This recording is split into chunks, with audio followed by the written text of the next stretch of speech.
সূরা আল ফুরকান। বিসমিল্লাহির রহমানির রহিম। রহমান রহিম আল্লাহ তাআলার নামে।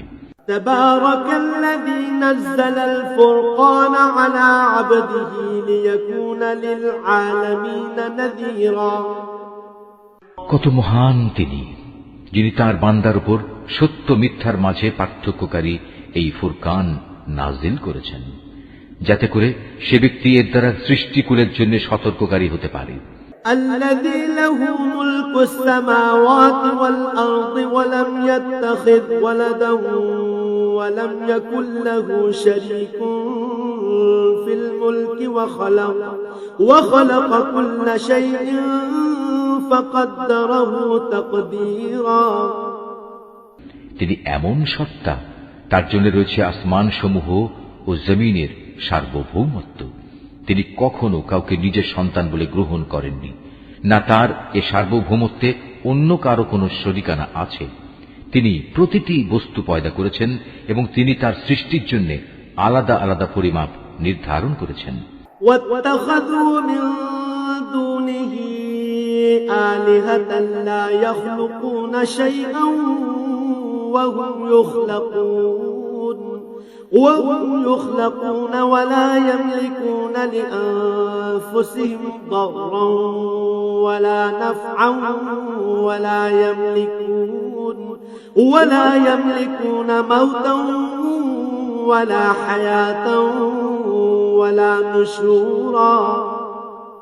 এ সত্ত্বেও এ মুশরিক লোকেরা তাকে বাদ দিয়ে এমন কিছুকে মাবুদ বানিয়ে নিয়েছে যারা কিছুই সৃষ্টি করতে পারে না, বরং তাদেরই সৃষ্টি করা হয়েছে।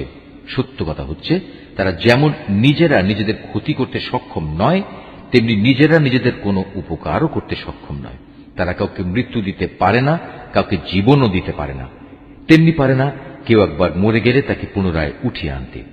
وقال الذين كفروا إن هذا إلا إفك افتراه وأعانه عليه قوم آخرون فقد جاءوا ظلما وزورا। যারা আল্লাহ তাআলাকে অবিশ্বাস করে তারা এই কোরআন সম্পর্কে বলে, এ তো মিথ্যা ছাড়া আর কিছুই নয়, যা এ ব্যক্তি নিজে থেকে বানিয়ে নিয়েছে এবং অন্য জাতির লোকেরা তাকে এই ব্যাপারে সাহায্য করেছে। মূলত এসব কথা বলে এরা এক জঘন্য জুলুম ও নির্জলা মিথ্যা নিয়ে হাজির হয়েছে।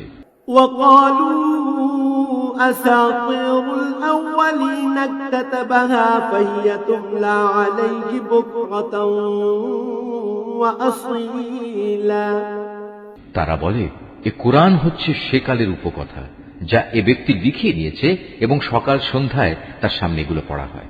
قل أنزله الذي يعلم السر في السماوات والأرض إنه كان غفورا رحيما। হে নবী, তুমি এদের বলো, এ কোরআন তিনিই নাজিল করেছেন, যিনি আকাশসমূহ ও জমিনের সমুদয় রহস্য জানেন। তিনি অত্যন্ত ক্ষমাশীল ও পরম দয়ালু। وقالوا ما لهذا الرسول يأكل الطعام ويمشي في الأسواق لولا أنزل إليه ملك فيكون معه نذيرا। ওরা বলে, এ আবার কেমন ধরনের রাসূল যে আমাদের মতো করে খাবার খায় এবং আমাদের মতোই হাটে বাজারে চলাফেরা করে? কেন তার কাছে কোনো ফেরেশতা নাজিল করা হলো না যে তার সাথে আযাবের সতর্ককারী হয়ে থাকতো?